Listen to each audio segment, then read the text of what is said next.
Adventure water sports Malpe beach winch parasailing ಬೋಟ್ನ ವಾರ್ಷಿಕೋತ್ಸವದ ಸಂಭ್ರಮಾಚರಣೆ ಹಾಗೂ ಎಸ್ಎಸ್ಎಲ್ಸಿಯಲ್ಲಿ ಅಧಿಕ ಅಂಕ ಗಳಿಸಿದ ಪ್ರತಿಭಾನ್ವಿತ ವಿದ್ಯಾರ್ಥಿಗಳಿಗೆ ಪ್ರೋತ್ಸಾಹಧನ ವಿತರಣೆ ಮತ್ತು ಸ್ಥಳೀಯ ಯುವ ಸಾಧಕರನ್ನು ಸನ್ಮಾನಿಸುವ ಕಾರ್ಯಕ್ರಮ ಮಲ್ಪೆ ಕಡಲ ತೀರದಲ್ಲಿ ನಡೆಯಿತು. ಈ ಕುರಿತ ಒಂದು ವರದಿ ಇಲ್ಲಿದೆ.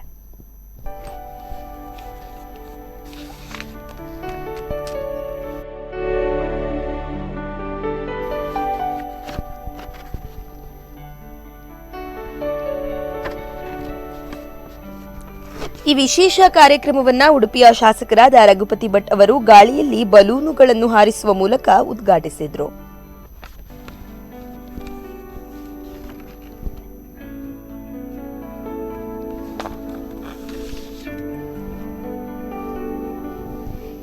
ತದನಂತರ ಮಾತನಾಡಿದ ಅವರು, ಪ್ರವಾಸಿಗರನ್ನು ಆಕರ್ಷಿಸುವ ಕೆಲಸವನ್ನು ಸಂಸ್ಥೆ ಮಾಡುತ್ತಿದೆ.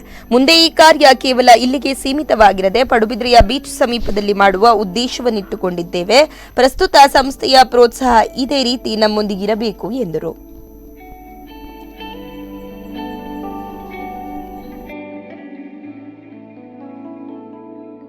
ಹಾಗಾಗಿ ಇನ್ನಷ್ಟು ಪ್ರವಾಸಿಗರಿಗೆ ಇಲ್ಲಿಗಾಗಲೇ ವಾಟರ್ ಸ್ಪೋರ್ಟ್ಸ್ ಅಲ್ಲಿ ಒಂದಷ್ಟು ಆಕ್ಟಿವಿಟೀಸ್ ಇದೆ.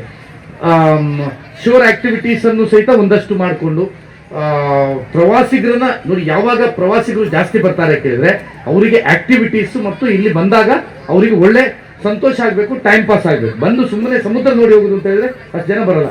ಇದು ಗೋವಾಕ್ಕೆಲ್ಲ ಜಾಸ್ತಿ ಜನ ಯಾಕೆ ಹೋಗ್ತಾರೆ ಅಂತ ಹೇಳಿದ್ರೆ ಅಷ್ಟು ಆಕ್ಟಿವಿಟೀಸ್ಗಳು ಅಲ್ಲಿದೆ. ಸೊ ಈಗ ಈ ವರ್ಷ ಅಲ್ಲಿ ಸೀವಾಕ್ ಹತ್ರವೂ ವಾಟರ್ ಸ್ಪೋರ್ಟ್ಸ್ ಆಕ್ಟಿವಿಟಿ ಸ್ಟಾರ್ಟ್ ಆಯಿತು. ಈ ವರ್ಷ ಮತ್ತೆ ಪುನಃ ನಾವು 9 ಅಲ್ಲಿಯ ಭಜನಾ ಮಂಡಳಿಗಳ ಸಮಿತಿ ಮಾಡಿದ ಮೇಲೆ ಅಲ್ಲಿಯೂ ವಾಟರ್ ಸ್ಪೋರ್ಟ್ಸ್ಗಳನ್ನು ಸ್ಟಾರ್ಟ್, ಅದು ಸೇಫೆಸ್ಟ್ ಬೀಚ್. ಈ ರೀತಿ ಇನ್ನೊಂದಷ್ಟು ಕೆಲವು ಯೋಜನೆಗಳು. ಈಗ ನೋಡಿ, ಪಡುಕೆರೆಯಲ್ಲಿ ನಾವು ಒಂದು ಕಡೆ ಸಮುದ್ರ ಇದೆ, ಒಂದು ಕಡೆ ನದಿ ಇದೆ. ಸುಮಾರು 15 ಕೋಟಿ ರೂಪಾಯಿ ವೆಚ್ಚದಲ್ಲಿ ಸುಮಾರು 30 ಫೀಟ್ನ ಒಂದು ರಸ್ತೆಯನ್ನ ಮಾಡ್ತಾ ಇದ್ದೇವೆ. ಈಗಾಗಲೇ ನೀವು ನೋಡ್ಬೋದು, ಕಲ್ಲಿನ ನದಿ ದಂಡೆ ಸಂರಕ್ಷಣೆ ಮಾಡಿ ಅದರಲ್ಲಿ 30 ಫೀಟ್ ರಸ್ತೆ ಮಾಡಿ ಅದರಲ್ಲಿ ವಾಕಿಂಗ್ ಟ್ರ್ಯಾಕ್, ಸೈಕ್ಲಿಂಗ್ ಟ್ರ್ಯಾಕ್ ಮಾಡುವಂತ ಯೋಜನೆಯನ್ನ ಮಾಡಿದ್ದೇವೆ. ಅದು ಆಗ್ತಾ ಇದೆ. ಇದೇ ಸಂದರ್ಭದಲ್ಲಿ ಎಸ್ಎಸ್ಎಲ್ಸಿಯಲ್ಲಿ ಅತಿ ಹೆಚ್ಚು ಅಂಕ ಗಳಿಸಿದ ಪ್ರತಿಭಾನ್ವಿತ ವಿದ್ಯಾರ್ಥಿಗಳಿಗೆ ಪ್ರೋತ್ಸಾಹಧನ ವಿತರಣೆ ಮತ್ತು ಸ್ಥಳೀಯ ಯುವ ಸಾಧಕರಿಗೆ ಗುರುತಿಸಿ ಗೌರವಿಸಲಾಯಿತು.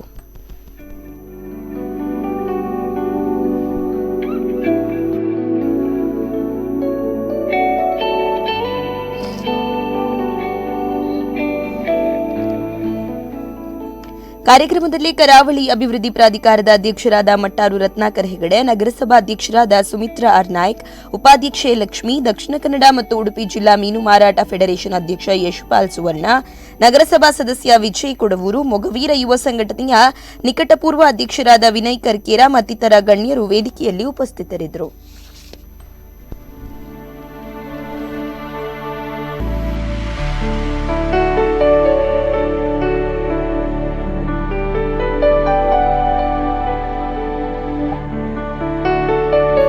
ನ್ಯೂಸ್ ಡೆಸ್ಕ್, ಸ್ಪಂದನ ಟಿವಿ, ಉಡುಪಿ.